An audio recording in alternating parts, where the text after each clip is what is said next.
পঢ়ি আছে ন এই কেলে ভিডিও কইছা তোৰ লগত চেলেঞ্জ এটা কৰিবলৈ আহিছোঁ কি চেলেঞ্জ এই আজি কিতাপৰ চেলেঞ্জ কৰিম পঢ়াৰ লগত চেলেঞ্জ ঠিক আছে মানে এই অৰুণাচলৰ পৰা একেবাৰে উঠিললৈকে 40 ছেকেণ্ডত পঢ়ি এদাই কৰিব লাগিব পাৰিবি নাই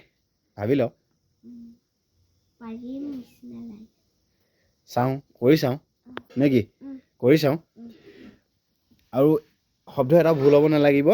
আৰু স্পষ্টকৈ পঢ়িব লাগিব ঠিক আছে ৰেডি কৰোঁ তেতিয়াহ'লে ন এইফালে চোৱা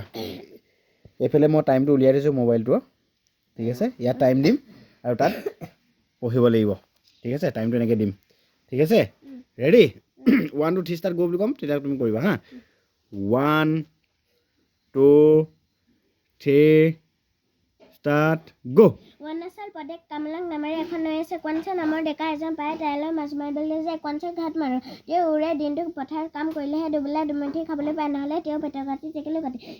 কিন্তু মাছ মৰাতহে পায় এদিন তেওঁ কামলাঙৰ পানী দলঙৰ মাটি থলে গধূলি বৰৰ দলঙখন দাঙি তেওঁ আনন্দ জঁপিয়াই উঠিল দুটা চেনিকী মাছ এটা সৰু আনটো ডাঙৰ মাছটো দেখি তেওঁ চকুৰ থৰ হ'ল ঘৰলৈ আনি ডাঙৰ মাছটো লাওখোলা এটা জীয়াই থলে সৰু মাছটো খালে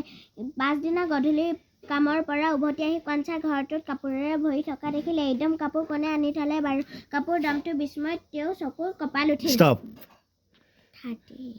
37ত ক্লিয়াৰ কৰিলি বঢ়িয়া কেনেকুৱা লাগিছে